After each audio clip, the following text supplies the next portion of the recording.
Sunset high and I'm by your side. Blood rush in the haze glow. My hands to the bones. No stop.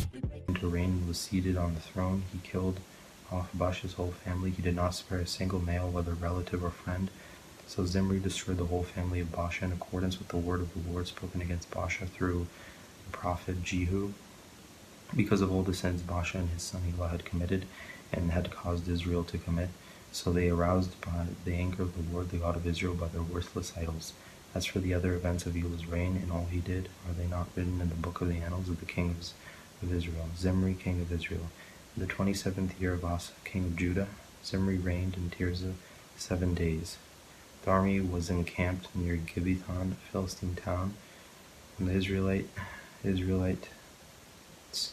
in the camp heard that Zimri had plotted against the king and murdered him. They proclaimed Omri, the commander of the army, king of Israel, that very day there in the camp.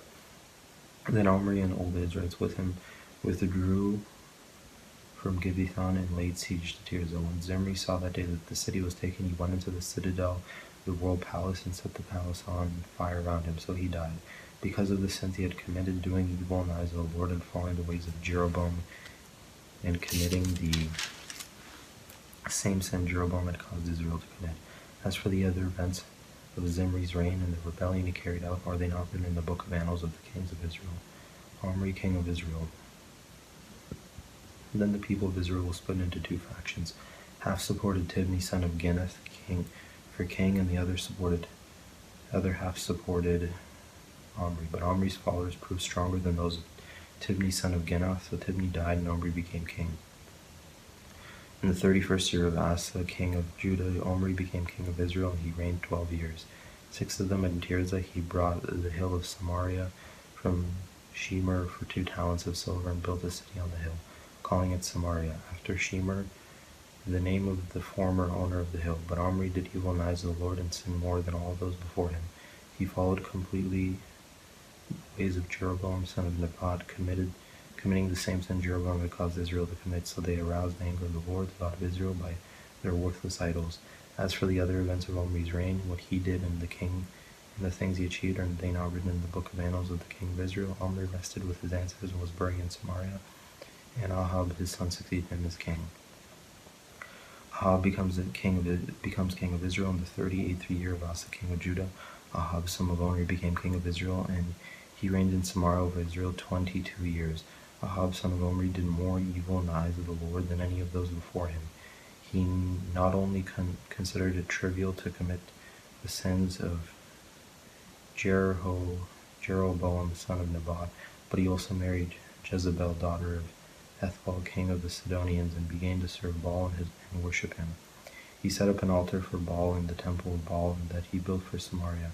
Ahab also made an Asherah pole and did more to arouse the anger of the Lord, the God of Israel, than all the kings of Israel before him. In Ahab's time, Heel of Bethiel rebuilt Jericho. He laid its foundations at the cost of his firstborn son Abiram, and he set up at the gates at the cost of his youngest son Segub, in accordance with the word of the Lord spoken by Joshua son of Nun. Elijah announces a great drought. Now Elijah the Tishbite from Tishbite in Gilead said to Ahab, "As the Lord, the God of Israel lives, whom I serve, there will neither dew nor rain in the next few years except at my word." Elijah fed by ravens. Then the word of the Lord came to Elijah, "Leave here, turn eastward, and hide in the Kerith ravine, east of the Jordan. You will drink from the brook, and I have directed the ravens to supply you with food there." So he did what the Lord had told him. He went to the Kerith ravine, east of the Jordan, and stayed there. The ravens brought him bread and meat in the morning, and bread and meat in the evening, and he drank from the brook. Elijah and the widow at Zarephath. Some time later the brook dried up because there had been no rain in the land. Then the word of the Lord came to him, Go at once to Zarephath in the region of Sidon, and stay there. I have directed a widow there to supply you with food." So he went to Zarephath. When he came to the town gate, a widow was there gathering sticks.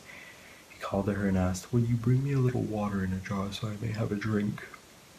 As she was going to get it, he called, "And bring me, please, a piece of bread." "As surely as the Lord your God lives," she replied, "I don't have any bread, only a handful of flour in a jar and a little olive oil in a jug." I'm gathering a few sticks to take home and make a meal for myself and my son, that we may eat it and die. Elijah said to her, Don't be afraid. Go home and do as you have said, but first make a small loaf of bread for me from what you have and bring it to me. Then make something for yourself and your son. For this is what the Lord, the God of Israel, says. The jar of flour will not be used up, and the jug of oil will not run dry until the day the Lord sends rain on the land. She went away and did as Elijah told her, so there was food every day for Elijah and for the woman and her family. For the jar of flour was not used up, and the jug of oil did not run dry, in keeping with the word of the Lord spoken by Elijah. Some time later, the son of the woman who owned the house became ill. He grew worse and finally stopped breathing. She said to Elijah, What do you have against me, man of God? Did you come to remind me of my sin and kill my son? Give me your son, Elijah replied. He took him from her arms, carried him into the upper room where he was staying, and laid him on the bed. Then he cried out to the Lord, Lord my God, have you brought tragedy even on this widow I am staying with by causing her son to die?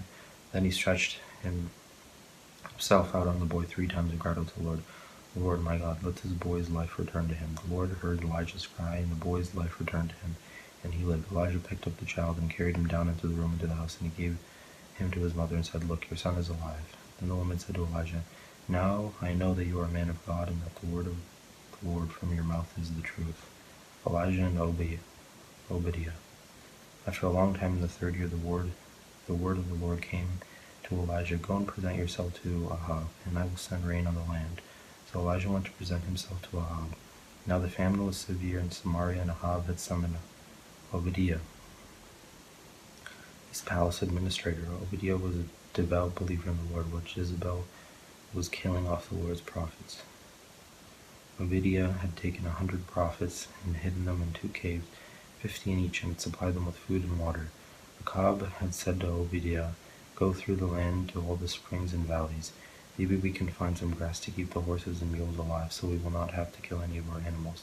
So they divided the land they were to cover, Ahab going in one direction and Obadiah in another. As Obadiah was walking along, Elijah met him. Obadiah recognized him, bowed down to the ground, and said, Is it really you, my lord Elijah? Yes, he replied. Go tell your master Elijah is here. What have I done wrong? Asked Obadiah. That you are handing your servant over to Ahab to be put to death. Surely as the Lord that your God lives, there is not a nation or kingdom where my master has not sent someone to look for you. And whenever a nation or kingdom claimed you were not there, he made them swear they could not find you. But now you tell me to go to my master and say, Elijah is here. I don't know where the Spirit of the Lord may carry you when I leave you. If I go and tell Ahab he doesn't find you, he will kill me. Yet I, your servant, have worshipped the Lord since my youth. Haven't you heard, my lord, what I did while Jezebel was killing the prophets of the Lord? I hid 100 of the Lord's prophets in 2 caves, 50 in each, and supplied them with food and water. And now you tell me to go to my master and say, Elijah is here. He will kill me. Elijah said, As the Lord Almighty lives, whom I serve, I will surely present myself to Ahab today. Elijah on Mount Carmel. So Obadiah went to meet Ahab and told him, and Ahab went to meet Elijah, and when he saw Elijah, he said to him, Is that you, you trouble of Israel? I have not made trouble for Israel, Elijah replied, but you and your father's family have. You have abandoned the Lord's commands and have followed the Baals. Now summon the people from all over Israel to meet me on Mount Carmel, and bring the 450 prophets of Baal and the 400 prophets of Asherah, who eat at Jezebel's table. So Ahab sent word throughout all Israel and assembled the prophets on Mount Carmel. Elijah went before the people and said, How long will your waver be between 2 opinions? If the Lord is God, follow him, but if Baal is God, follow him. The people said nothing. Then Elijah said to them, I am the only one of the Lord's prophets left, but Baal has 450 prophets. Get 2 bulls for us. Let Baal's prophets choose one for themselves, and let them cut it into pieces and put it on the wood, but not set fire to it. I will prepare the other bull and put it on the wood, but not set fire to it. Then you can call on the name of your God, and I will call on the name of the Lord. The God who answers by fire, he is God. Then all the people said, What you say is good. Elijah said to the prophets of Baal, Choose one of the bulls and prepare it first, since there are many of you. Call on the name of your God, but do not light the fire. So they took the bull given them and prepared it. They called on the name of Baal from morning till noon. Baal, answer us, they shouted, but there was no response. No one answered, and they danced around the altar they had made. At noon, Elijah began to taunt them. Shout louder, he said. Surely he is a god. Perhaps he is in deep thought, or busy, or traveling. Maybe he is sleeping and must be awakened. So they shouted louder and slashed themselves with swords and spears, as was their custom, until their blood flowed.